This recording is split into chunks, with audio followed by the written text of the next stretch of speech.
Hello on the Rockers, light the lights. We are chatting with the master of all trades, Emmy-winning writer, Tony-nominated actor, playwright, director, lyricist, Kevin De Aguila. Is here, hot off the opening weekend of Once Upon A Mattress, co-starring Sutton Foster and a guest star, Michael Urie. And we welcome back guest co-host, Broadway guru Michael Ferrera, and me, your sassy host with the sassy most. Raise a glass, let the drinks begin. It's on the rocks.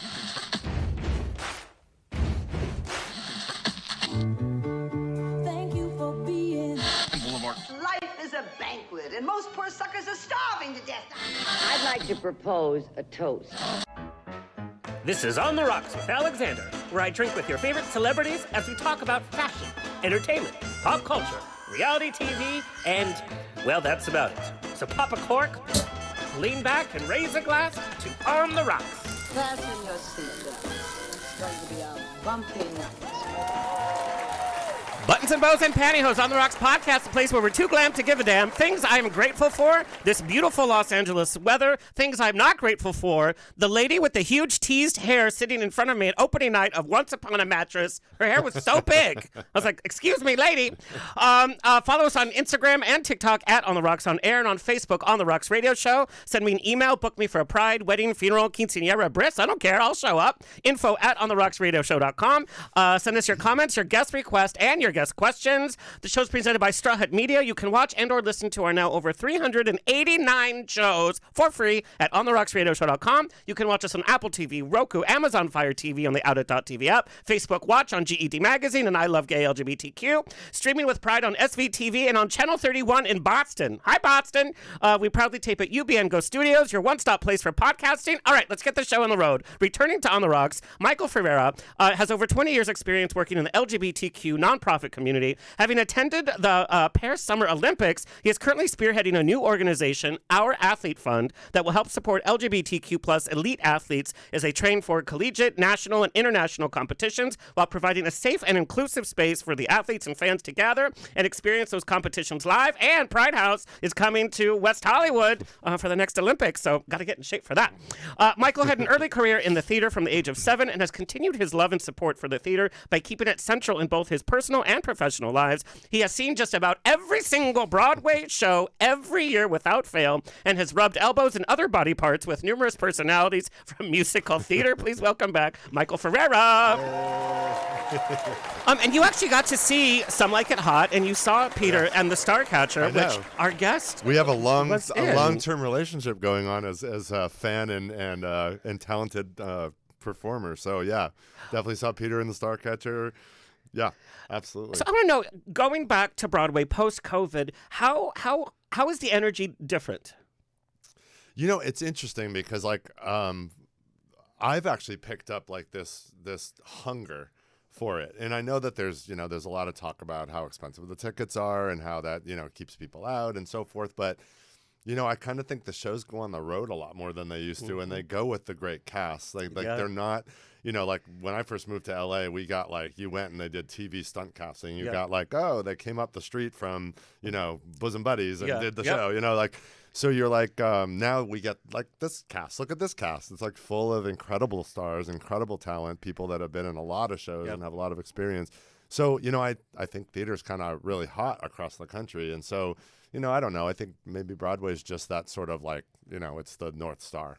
Yeah. And everything flows from that. So, but the shows that I've been to, the good ones, the ones that earn it, they're full, And movies like Wicked are bringing a younger generation to theater that might not ever have stepped into the theater. It's becoming very generationally friendly, from Back to the Future, shows like that bring people in. I'm sort of giggling right now because you wouldn't believe how many times in the last week or two that I've been driving down the street and you hear somebody blasting the Wicked soundtrack in their car. And it's not just big queens. It's it's everybody. It's everybody. It's everybody. Yeah. All right, let's bring on our guest, Kevin De Aguila. Now, that's how you should say it because it means of the eagle, right? I have heard his name pronounced a million different ways, so he's probably going to set me straight. And I don't even know where to start with this guy. Kevin is an Emmy-winning writer, Tony-nominated actor, acclaimed director, playwright, and lyricist hailing from New York City. He's a Emmy Award-winning writer of the PBS show Peg and Cat, lyricist of songs featured in the Disney animated movie Strange World, and book writer of the hit comedy Altar Boyz, which made history as one of the longest-running off-Broadway musicals of all time. Broadway audiences recognize him him from the original cast of Some Like It Hot, which he received a Tony nomination, by the way, Frozen, and Peter and the Starcatcher. And children everywhere have heard his voice as a troll in Disney's blockbuster Frozen. He's appeared in Love's Labor's Lost at the public theaters in Shakespeare in the Park, God Bless You, Mr. Rosewater, with James Earl Jones, by the way, and the off-Broadway revival of Jacques Brel. TV appearances include Law and Order, SVU. You got to do SVU if you're in theater. You just have to, Hulu's Deadbeat and Peg and Cat. Other writing works for the stage include his superhero musical, The Astonishing Return of the Protagonist, musical adaptation of the DreamWorks film Madagascar, and the wildly popular book series Diary of a Wimpy Kid. And there's YouTube videos of them recording the album. It's really fun. And he's received, and also Cat Kid Comic Club, which ironically is playing at the Kirk Douglas at the Center Theater Group. Oh, cool. Right next door to the Amundsen, which Kevin is appearing in Once Upon a Mattress until January 5th. Please welcome Kevin. There we go. There's the applause. Okay, Kevin, just set me straight. Pronounce your last name the way it should be pronounced. Yes, the correct pronunciation of my last name is Kevin Is it Aguilar or Aguilar? Well, it depends how much Spanish you learned in high school. If you learned a lot, then you should say del Aguila. If you didn't take a class, then you can say del Aguila. You can say del Aguila. You can say Kevin. I've had it all. Kevin's probably easier. KDA. That's what we'll do. We'll do KDA. There we go. You are such a New Yorker. You're like the unofficial mayor of Hell's Kitchen, but you actually hail from California, Bakersfield to be exact. There's not much theater happening in Bakersfield. How did your love affair with performing arts start? Yeah, not a lot happening in Bakersfield, although I really did most of my growing up in Lancaster, California, out there in the Mojave Desert. You know, when I was in school, I really, you know, I actually when I was a kid, when I was, I guess like in around second, third grade, I remember there was, you know, I was in a summer camp, and I wrote, directed, and performed in a production called Stupid Wars, which was a parody of Star Wars. And I did it all. I was in the thing, I directed it, I got all my friends to be in it, and we won second place in the talent show. And I think from that moment on, I was like, well, this is how you do it. This is just what you do. And so I never, you know, questioned that it couldn't be done, or I couldn't do all three, or you know, it couldn't happen. So when I went to school, when I was in high school, I remember thinking I would like to be in a drama club program, anything, but Antelope Valley High School didn't have a drama club or class. But the local community college had an improv class after school at like 8 p.m. So my mom drove me to, you know, the Antelope Valley Community College for this improv class with all these college kids, and little old me. And it wound up being a really, really formative kind of thing, because they were very talented people. And I learned improv. That was the first acting class that I took. And it was, you know, everything that I wanted to do. You kind of like have to write on the fly. You have to learn to perform. You have to listen and respond. I mean, it was actually the perfect way to be introduced to performing on stage, learning how to be on stage and create theater. So, you know, when college came along, I thought, I guess I'll major in acting. And away I went to UCSB to I love that you started so early off. And for a fourth grade talent show, I wrote, starred in, and directed a parody called Star Quacks, and it was based on Star Trek. And my mom made every one of those uniforms by hand, by the way. We were all like in uniforms. But that is so funny. It's like, yeah, you just do it yourself. Like, nobody told us no. We didn't know, like, oh, no, you know. That's I love that. So Star Wars, Star Trek, okay. Okay, you went to university in Philadelphia. I have to know, what were your best classes and what were your worst classes? Well, yeah, I went to college in UC Santa Barbara for undergrad, and then I was scared to join the real world, so I went to grad school in Philadelphia. And you can't get more different than Santa Barbara and North Philly. So that in itself was kind of good and bad as far as college was concerned. But at Temple University, there was a class called Theater X, which was supposed to be this kind of experimental, kind of anything can happen class. And it was bad. It was bad. Good things didn't come out of that class. It was all bad. A lot of giggling and a lot of stories that, looking back on it, were good. But at the time, it was like, what were we doing? Theater X? That meant nothing. I thought it was like a theater gym class, like XFit or some CrossFit right. or something. Yeah, Right. That might be better, actually. Well, it's interesting. You just made that comment about like wasn't ready for the real world yet. And I've been listening to some actors' autobiographies recently, and Al Pacino and a couple others. They've all said at that point in their career, like, I really had to make a choice whether I wanted to be, part of this acting workshop or the actor studio or whatever, just to be able to be like, because I think they always say you got to keep working, right? But even if you're not getting paid for it, you got to keep working as an actor, so you're honing that craft. But like, I thought that was really interesting that it seems like that's a common thing at that point in your career. You're like, can I find this protective environment where I can nurture my talent or not, as the case may be with that class. No, I was scared.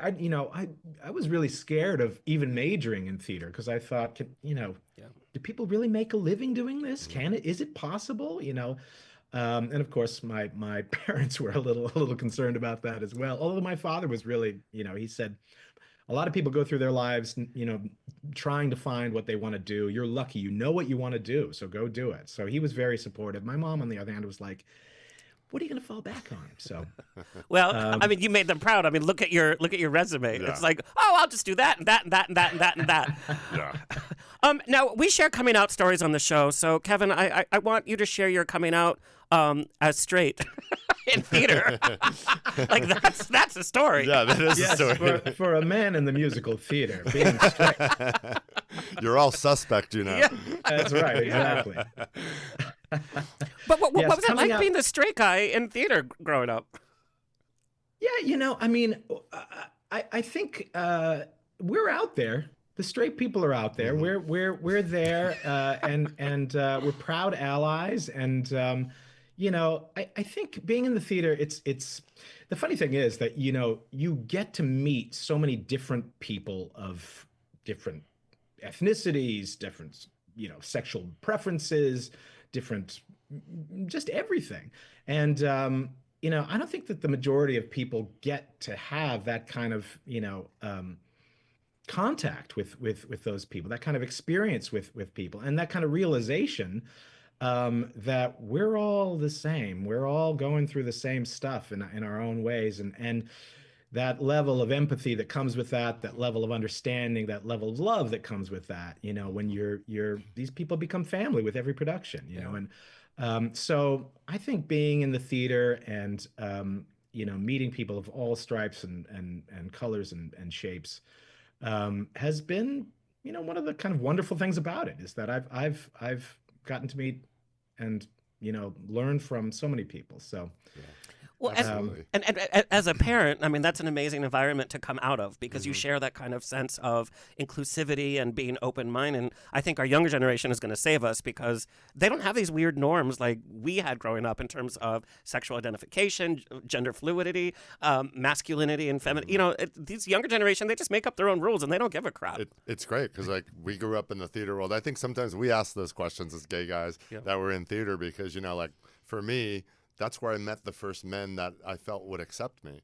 That it didn't matter. Like they were actually, men that were in touch with their emotions and were exploring themselves and were in touch, and like, they made me feel welcome and inclusive. So people like you, that were around me, and until then, like I was just afraid of guys, but then theater just changed that.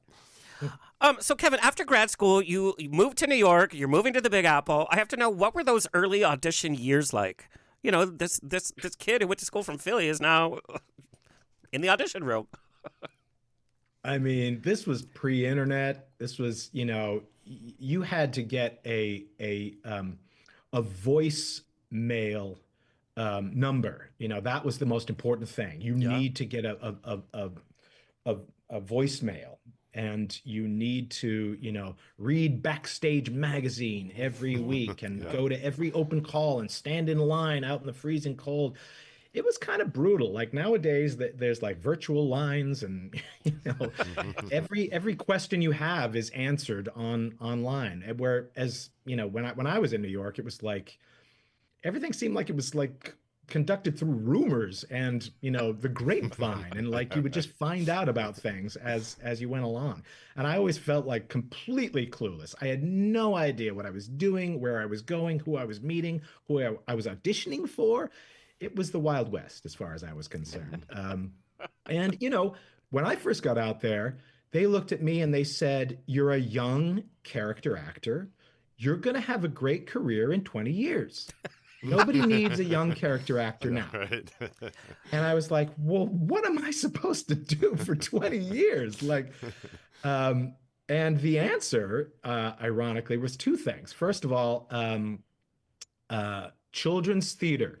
Children's theater, they're the ones looking for young character actors. They need these young people who are willing to get paid nothing and, to play everything from an alien to a cow to a dog, whatever they need, And so I auditioned for a company called TheaterWorks USA that worked on children's productions, and they hired me. They were my first job in New York, and I have worked with them ever since as an actor, as a director, as a writer, and in fact, Cat Kid, which is playing at the Kirk Douglas right now, was commissioned by TheaterWorks USA. So That's they amazing. have been a great supporter of my career and belief in my talent, and an incredible playground for me to learn all the disciplines of theater. They were the first ones to commission me to write lyrics for something, even though they had little reason to believe that I could do it.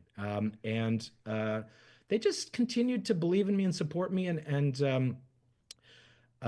so I'm forever grateful to them for that. And it all started, in my in that casting in New York. And the second thing that kept me going for those 20 years was writing. I had been writing things when I was a student in UCSB and when I was a student in Temple University.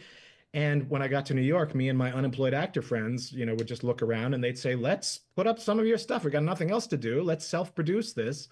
And at least we can invite, casting directors or people to come see it." And some artistic directors at theaters that I had little, luck being cast at came to see it and said, "Kevin, you can write. I didn't know that. Keep working on this piece and maybe we can, submit it to be done at our theater." And that happened. And before I knew it, I had these two careers kind of, blossoming. It was a wild experience.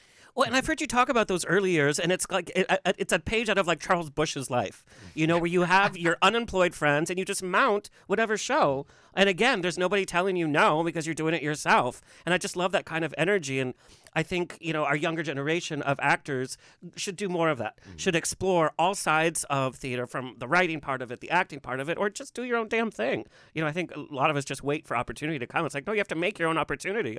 What do you miss most about those early starving actor years? I mean, you're right. Like the kind of like balls of just like, let's just do it, and we were just, you have that your little group of friends, and you're all like working toward the same like ridiculous goal, and you're pouring money into it, and you're doing everything you can. My friends and I put up a play about Jackson Pollock, the abstract expressionist painter. And we poured every bit of our souls into this thing. We got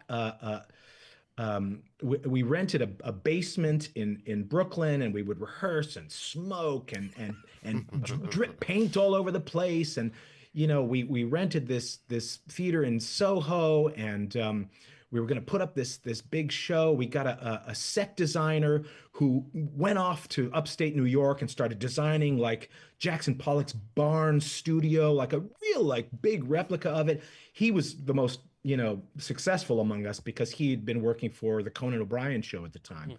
And he was like, I'm going to take the moon from the Conan O'Brien set and I'm going to use it on our set. And I was like, you're stealing Conan O'Brien's moon? Like, how is this? But this kind of infectious, like at a certain point, this infectious kind of desire to just like, no matter what it takes, we're going to bring this thing into being. Like that starts to take control. And those were the moments that looking back, I was like, we were nuts. Like, why did we think this was even like possible? But, that kind of frenzy of creativity and belief that you were doing something, the most important thing that could possibly be done. Like, that's what it took to put the thing up. And it was kind of amazing. Like we had a little New York Times article like written on us and stuff like that, just out of sheer, luck. And it was kind of an amazing experience. Kevin, I want to talk about your writing for kids programming, Blue's Clues, Clifford, what have you. It was announced that Sesame Street is officially off the air now. I mean, Sesame Street is such an important part of everybody's childhood. You know these characters, you know exactly the show. How much did we learn from that show? It's so amazing to me that such an institution is gone. It's unbelievable. You're writing for kids, how do you keep your finger on the pulse of what children want to see and what they should see, especially in an age where kids now are younger? I mean, I see like 6-year-olds with their own iPhones now, and they're going through TikTok and they're scrolling through social media. How do you write for that generation? What should we be showing kids on TV? Like, what stories should we be telling? Well, I may have a little controversial take on this. I love it. Bring it. Children's television world. But, because I was writing, for kids in the theater, I learned what kids like and didn't like very quickly. There is no critic worse than a room of squirming kids. You learn right away. They are not into this. You have rewriting to do tonight. So I got a focus group every single performance, and you start to learn pretty quickly what they're into and what they're not. And kids are very smart. There's not much difference between kids' audiences and adult audiences other than the volume. They will tell you exactly how they feel, good or bad, And I got commissioned to write the Diary of a Wimpy Kid musical based on those books, and these Dogman and Cat Kid books. Yeah. And they're written by Dave Pilkey, who's the author of the Captain Underpants books. Mm-hmm. And both of these books, the Wimpy Kid and the Dogman books, are a little controversial in the elementary school set, because they're a little edgy. They use words like jerk and idiot, and they've got some scatological humor, and so teachers are always like, oh, I don't want them to read this books, but they're reading, so we can't tell them not to read these books. So these books are kids' gateway into reading, and so they have to let them do it. But the great thing is that the books seem like they're written for kids. Like kids know. Yeah. This wasn't diluted before it got to me. This is like directly from their brain to mine, and it is speaking directly to me. And I learned a lesson from that like a little edge in children's entertainment is what makes them realize, I own this. Yeah. This is speaking directly to me. It's not sanitized.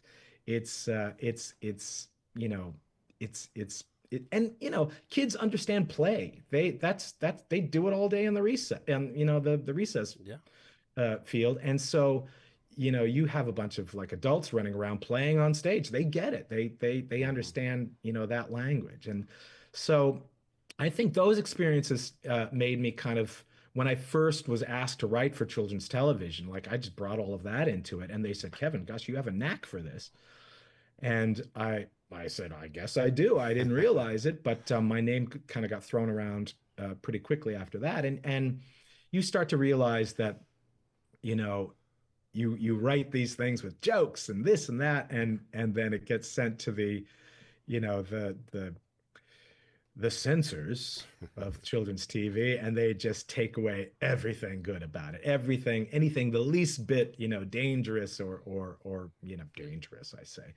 But anything that could be, elicit some kind of emotion, and they just even it all out so that it can be easily digested by everyone and completely bland.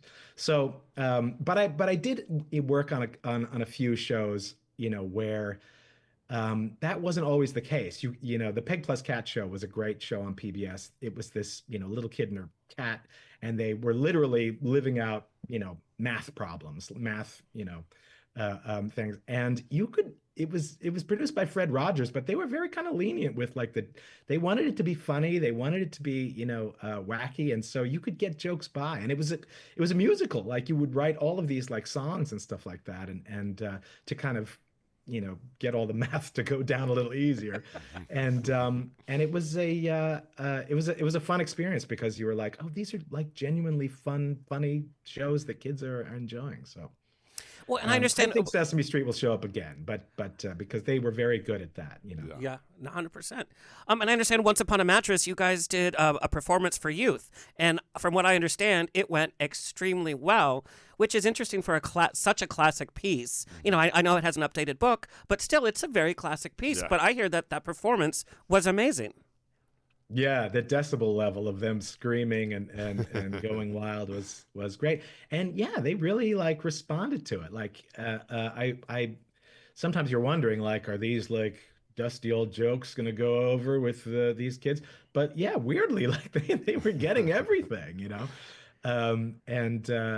yeah, so it just goes to show you when you talk down to kids, Yes, it's the worst. But when you treat them like they're valuable and have value and are smart, they respond. Yeah. As I was listening to you talk about that, like I was thinking about my influences as a kid and the things that I like to watch. And you're right, they all had a little edge to them or a little strange. I mean, Dr. Seuss, that's strange, right? Like that kind of stuff is like, yeah. And no, thank you for that perspective on it. And I think, yeah, kids are savvy. We all grew up on Bugs Bunny cartoons. Like, Exactly. how deep are those, right? Yeah.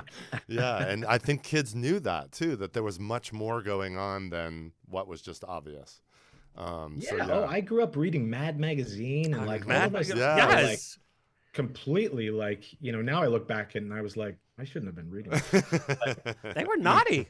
Yeah. Yeah. But clearly I hear the influences on what you've chosen to do as a professional, and then seeing you act in things like Peter and the Starcatcher and Once Upon a Mattress, because you do have a very natural improvisational style to your acting, which I think is always kind of like, it's interesting because that I have a feeling that your performances may be a little different every night. Well, yeah, it's funny that you mentioned that. I've said this before, but there was a time when I was writing. My writing career was kind of taking off a little bit more. I had done a show at the Fringe Festival, and a producer saw it and said, "Oh, I'd like to move it off Broadway." And I was like, "Great." And that didn't happen. But he was like, I have this other show about this religious boy band called Altar Boys, and I think you may have the right, sensibility for it. And so I wound up writing the book for this musical called Altar Boys, which became a big hit off Broadway and ran for 5 years and kind of put me on the map, writing-wise. And so suddenly I was like, oh, you're the guy who wrote Altar Boys. Great. I had some kind of cachet. But I was getting cast as an actor in these kind of regional shows where it was like, all right, you stand here, you do this, blah, blah, blah, and I was just sort of like, I'm not enjoying this. I'm not enjoying performing. It's not fun. It doesn't seem creative. Whereas writing is nothing but creativity. Yeah. It's like, I'm really enjoying that. So I kind of unofficially quit acting, or at least I didn't, I stopped kind of pursuing it. But I didn't tell anybody. That was the key. So every now and then people would just call me in for something, to audition or to be in a reading or a workshop of something. And I would look at it and I would go, well, I can't say no to that. Like, it's a prequel of Peter Pan? That sounds pretty good. I better go in for that.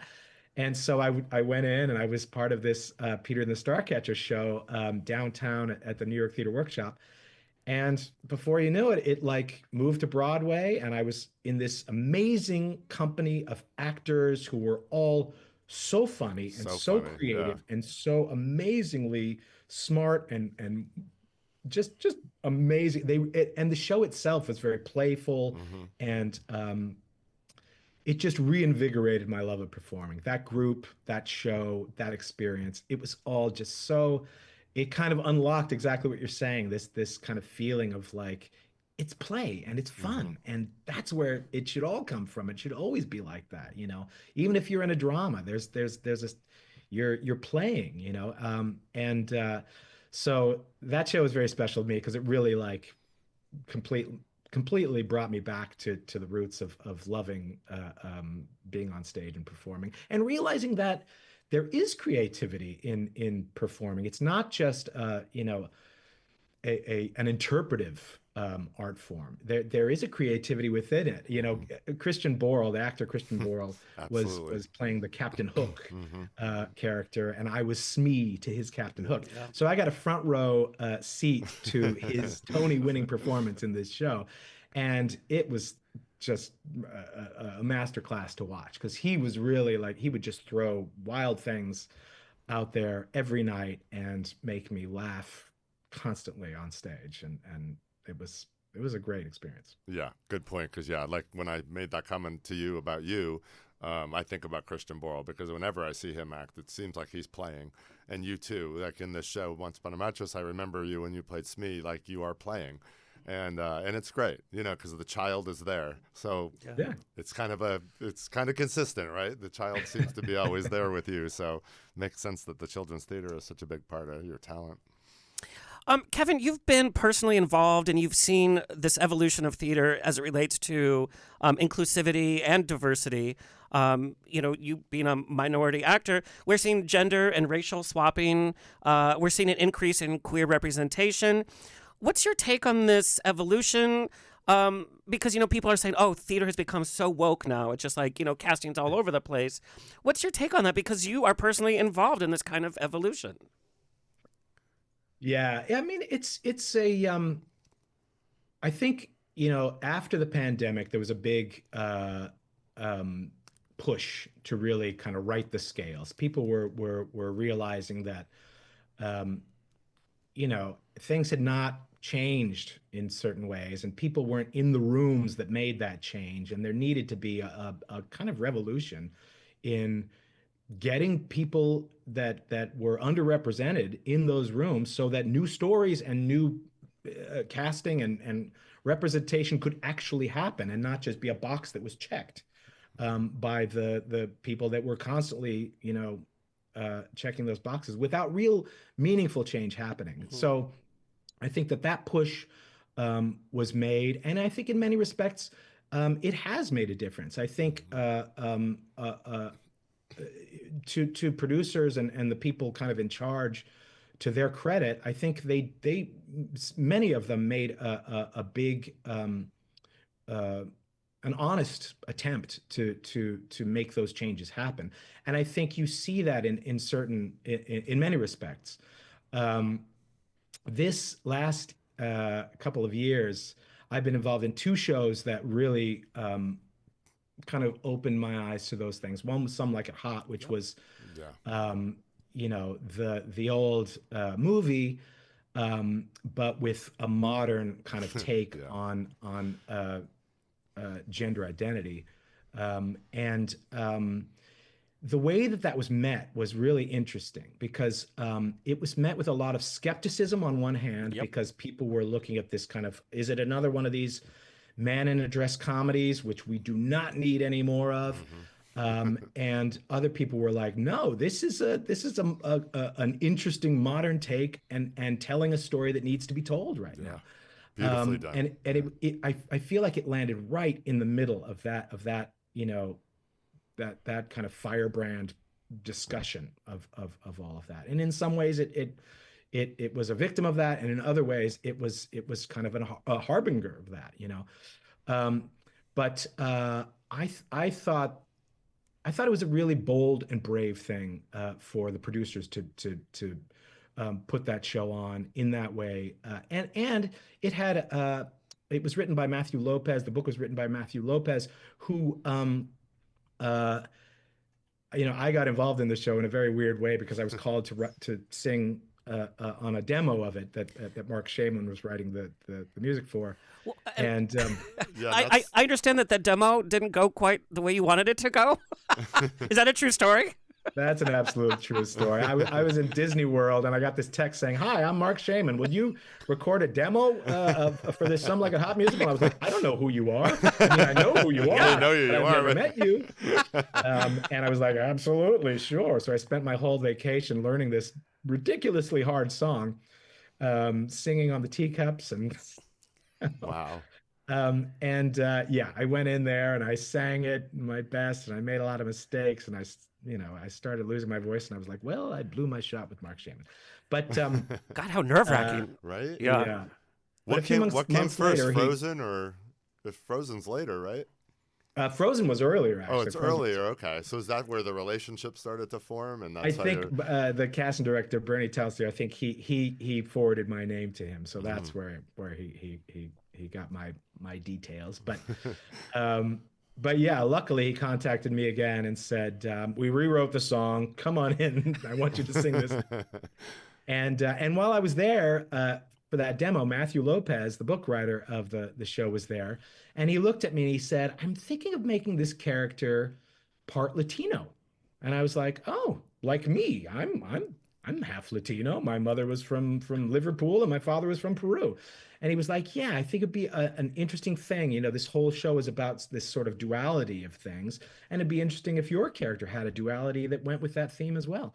And I was like, well, that's great. That's not just checking a box. It's a great, thematic thing to have there.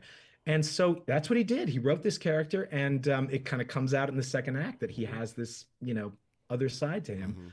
And I thought that's the way to do it. That's a really, really great way for representation to be, part of a show and integral to a show in a certain way. So I really thought that was an important thing that happened in that show in particular. And then I was just in another show on Broadway called Yellowface, which was written by David Henry Hwang. It was a show that was done off Broadway at the Public Theater back in 2007, I think. Like, he wrote it a long time ago. And it just came to Broadway this year in 2024. And I wasn't part of it in 2007, but when it was done there, one of the cast members was in it then. And I said, what was it like? And he said, oh, back then, he said, Obama had just been elected, was being elected, and we were in a post-racial world. And, there was no, this was all passé. Why are we watching this play that was about the casting of Jonathan Pryce as an Asian in Miss Saigon? I remember that whole Why controversy. is this such a big Huge. deal now? And flash forward to 2024, this play is taken on incredible relevance with the Asian community and just representation in general, and how race plays a part in America and the American dream and everything. So it's so funny how a play that he wrote back in 2007, like the culture kind of caught up to it. To a point where you could put it on Broadway and people would understand what's going on and what it's about. Whereas in 2007, they were kind of like, I don't get it. Yeah. And I had the honor of interviewing Matthew Lopez, and we talked about your character's relationship specifically, and there was even clapback from the trans community for Some Like It Hot. Now, being involved as an actor, being part of that love story, were you kind of like, well, damned if you do and damned if you don't? How did you handle like that kind of, because nobody expected any clapback from the queer community, but as we know, we like to clap back.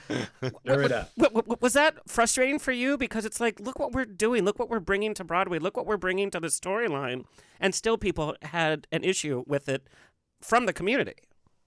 I mean, in a way, I mean, there's I have a certain understanding that it's a complex issue, and it's a hot button issue, and everybody's got a definite point of view about it, on one end of the spectrum to the other. And so I understood that there was a lot of big emotions involved about it. But at the end of the day, I thought the way that it was handled was very beautiful and very helpful to an audience that may not be as aware of the issue in many ways. It follows, this character who has to dress as a woman, and then throughout his experience realizes he's found his true self, and it's set in the 30s, so there's no language about how to define what he's feeling, how to define, who this new person emerging is. And I thought that that was very helpful, because for the general public coming to see the show, to follow a character through their evolution, through their journey from, man in a suit to a person at the end who's got this whole other world opened up to them. I thought that was a very important thing to show a general public. Yeah. And we would hear from people. A guy, who worked at the stage door for us. He said, "I want to come see the show." So he took the night off and came to see the show from the front. And later he said to us that after this character's big, song extolling defining themselves as "I am who I've meant to be." Behind him, he heard this guy say to himself, "I've got to be more kind to my son." Wow. And so Wow. you would hear little things like this that would come back to us every now and then, and you would think, I know that there's a lot of static in the air about this, that, or the other, but there are personal people who are sitting in the audience who are taking the message, and it's making a difference in many ways. So there's a lot of people out there with a lot of opinions, but I felt like the message behind it was pure in many ways, and I think it did resonate. I think that's such a poignant perspective on that, because you think about, I mean, Strange Loop's been out, but that's not a general audience show. Yeah. I mean, like, correct. I would love the general audience to go see it, but I mean, frankly, I've been working with trans people and trans issues and trans children for years, and Strange Loop was sophisticated for me. Like, I was like, I need to see the show a few more times to really catch everything. But you're right. I mean, that it was such a beautiful, simple story about finding yourself and love, and and the way you just described that is just beautiful. So I appreciate your insight. That's why it was delivered as well as it was, because you all appreciated it and did it well. Well, and your Tony nomination, do you remember where you were when you found out you were nominated? Yeah. Yes, of course I do. I was, the funny thing was the whole cast was on like Good Morning America or the Today Show, one of those. They were going to perform that morning, but I wasn't in the number. So I was sitting at home in my jammies waiting to watch them. And we all like tuned in to the announcement. And so, me and my wife are screaming our heads off in our living room. And then all the texts and videos are coming in from the cast because they were all together. And so I have this beautiful video of them, like they announce my name and the whole cast erupts. And it was thrilling. Like the whole thing was, especially coming out of the pandemic. Yeah. It was your first year. That was your first stage performance from COVID, right? Yes. Yeah. Yes. And it really felt like, I mean, we all sort of forget now, but like it was dark. It was dark. We wondered, like, will theater ever come back? Is this ever going to happen? And the first reading I did was, they called me and they said, we're going to read the latest draft of Some Like It Hot. We're going to be 6 feet apart. Everybody's going to have a mask. The windows are going to be open. Like it was, not ideal and scary in many ways, because it was early on, and Mark Shaman got at the piano and started singing and playing these songs, and it was like a burst of life starting to blossom and come back. So my journey with Some Like It Hot really was like life coming back, and everything that happened with it was gravy. It could have closed on opening night and I still would have thought this was a great experience. But the fact that it led to a Tony nomination and so much joy and love and happiness, it was just a great experience from beginning to end. Kevin, I have a video I'd like to show you, and I'd like you to comment as what the hell is going on. Tony, can you play this video? I'm afraid I must say. This is great. I've seen this one.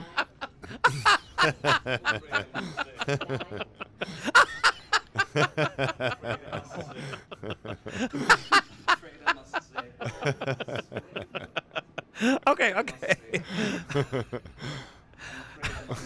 What? What in the holy hell was going on? I have no idea who that man was. I'm not taking responsibility for that. How funny. And then it went viral, which is so funny. What was the first night that you started doing that? I honestly don't remember. I mean, the show ran for over a year. You know, at a certain, probably around like month 5 or 6, like I noticed that Christian Borle would look my way for a quick glance, while I was waiting to go on stage, and I would smile, wave. Then before you know it, I'm jumping around doing whatever I did just to, make him laugh. So for that one little moment, I would always do something. And I had no idea that one of the crew members for the last 3 months of our run started taping what I was doing. And after we closed, he sent me this huge iCloud, cache of all of these videos. And it was the greatest gift ever. I couldn't believe that I was watching this stuff. So I put a little bit together, and my wife was like, "Don't post this. Of course, post it. Don't do it. You will be labeled as that guy messing around backstage." Right? Yeah. But I was like, "Oh, it's funny." Click. Yeah. Kevin, we've over the last decade talking about mental health and the entertainment community. Like, we're actually talking about mental health. When you are pulled in so many different directions, from your writing, from your directing, from your acting, also being a family man, how do you maintain your mental health with all of this? Great question. I wish I had a good answer. I think somewhere along the line, I've learned to not take everything seriously. There's a certain point where I feel myself kind of short circuit. And I don't know if that's healthy or not. I think in some respects it may be, and in other respects it may not be. But I've learned that when things start to build up, there's a point where everything kind of shuts down. And I realize I need to walk. I need to go somewhere. I need to see a movie. I need to call a friend. I need to just search the internet and go down a YouTube, rabbit hole about some cereal I ate in the 70s, whatever it is. I think for my mental health, I need to kind of just go somewhere else, and then come back later for the next day or another time. I think that's the only thing that's kept me sane a lot of times when I felt pulled in a different direction. There was a time where I remember I had so much going on, and it was all the schedules were crashing, writing, acting, blah, blah, blah. And I remember thinking to myself, I'm supposed to be in 3 places at the same time.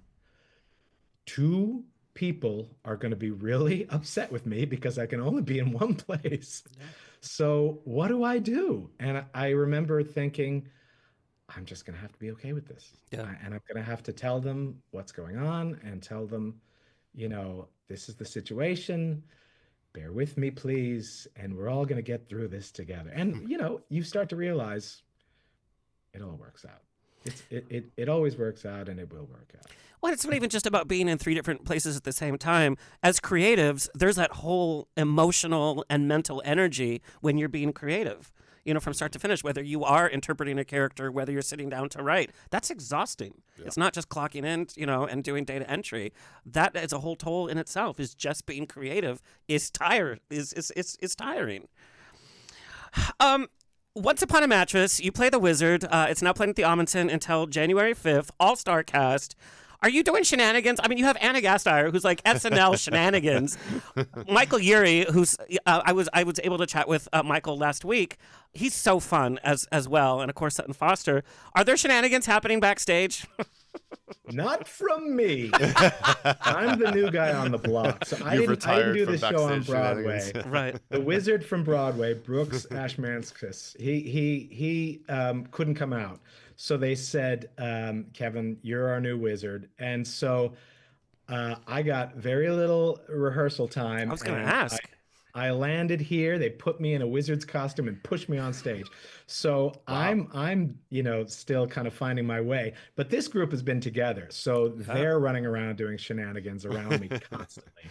I'm sure I'll catch up with them. But no, they're a great group, and I find myself watching them on stage and just grinning and being happy to be in their wacky, fun company. They're all so kind and talented, and It truly is a very talented cast, and it's so diverse. There's from all the different career spots, and Michael going from shrinking to the show, and this cast has been together. They did encores, and then they took it to Broadway. It's so unprofessional, but if I was working with Anna, I would keep asking her to do her SNL characters because she's so good.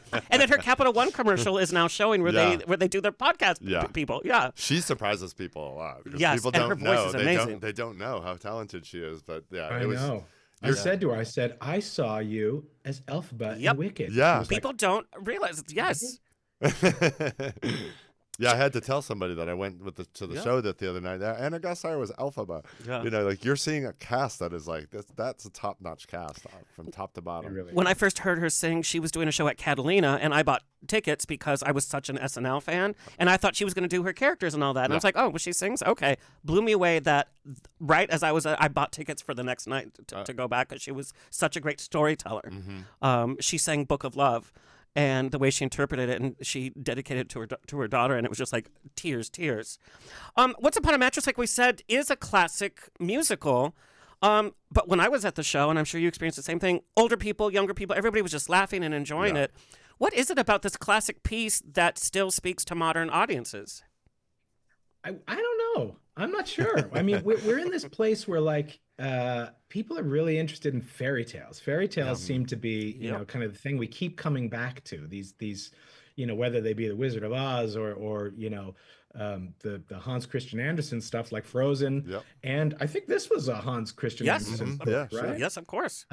So yeah, I think there's something about like these tales that we know, but they're twisted or fractured, or there's something new to them, or we're learning a different side of the story. I think something about that is in the zeitgeist. Now, I'm not exactly sure why, but this one is fun in that the Princess and the Pea story is pretty cut and dry. You kind of get what it is, and so there's a lot of fun to be had in how these characters are portrayed, and how much the audience is involved in this show too.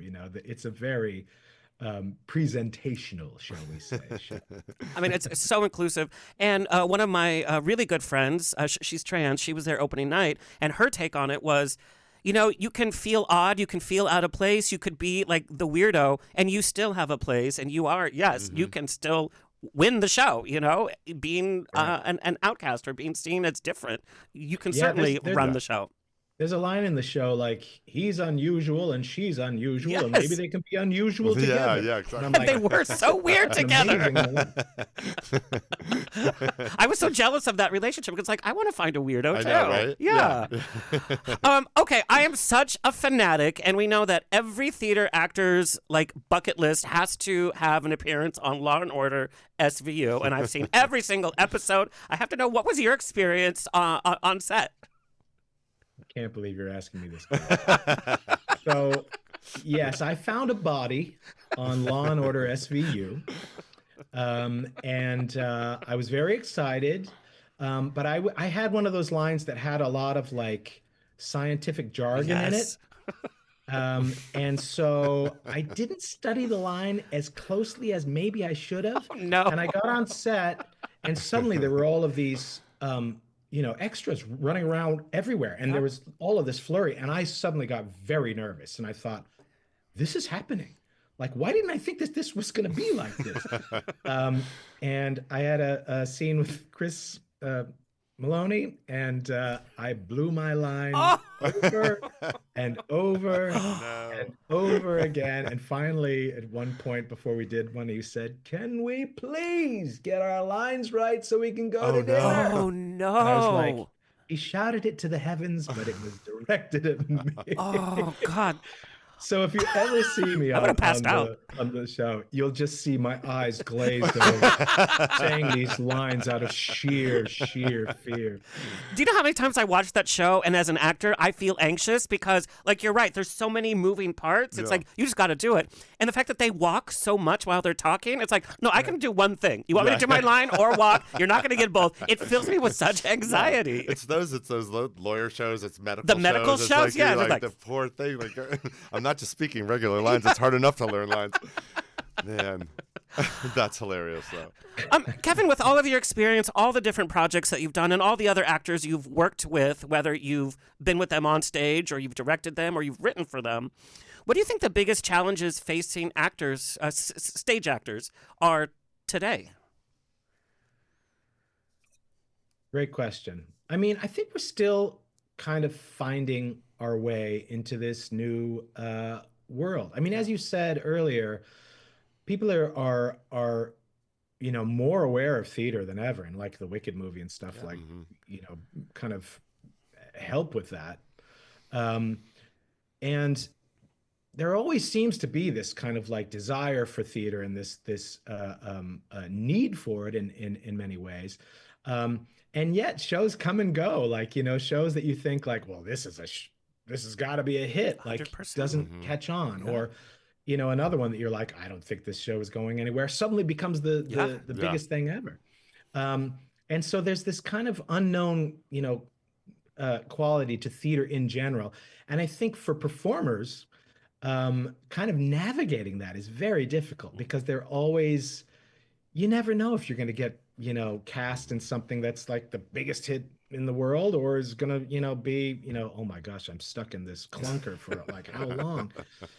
So I really feel for performers, because in many ways their fate is kind of like resting on this unknown that's just floating around there. And so it's I think that challenge of kind of keeping your self in capital letters alive and with perspective and understanding of your place in this environment, while continuing to make a living, is the hardest thing for any performer. But the thing that keeps people going is that you could be down on your luck one day, and the next day you get a call, and suddenly you wind up, don't give up. Like, keep the hustle going. Yeah, exactly. Yeah.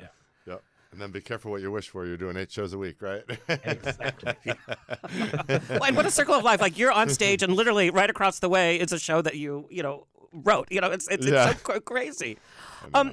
Already you have such a legacy of work. Who knows what the future holds in store? I mean, you could go in any direction. What kind of legacy do you want to build with your work? What do you want the message of your work to be? I mean, I hope at the end of the day, that people realize that my writing, my performing, everything that I was about humor and love and joy and a little message tucked in there, maybe something to take away that's a little meaty, but yeah, I think that's it. I think, I love creativity. I love imagination. I love, making people laugh and laughing myself. And so, yeah, I gravitate toward those things. And I feel like the people who respond to me and the things that I do also gravitate toward those things. So I hope that would be my legacy. And maybe a little related, is there a piece of this business that you haven't done yet that you still want to do? Because you've done so much of it, more than many, more than most, really. I know. I'd like to write for adults a little more. I'm not gonna lie, you know. But you know, and TV and film are always, you know, kind of beckoning in some sort of way. But you know, as my career shows, like I'm that guy that if the, you know, a million doors are locked, you know, find the window and get out that way, you know. So I'll take whatever is open, knowing that it'll always lead me to a new and interesting place. Absolutely. Kevin, I cannot thank you enough for spending your day off with us.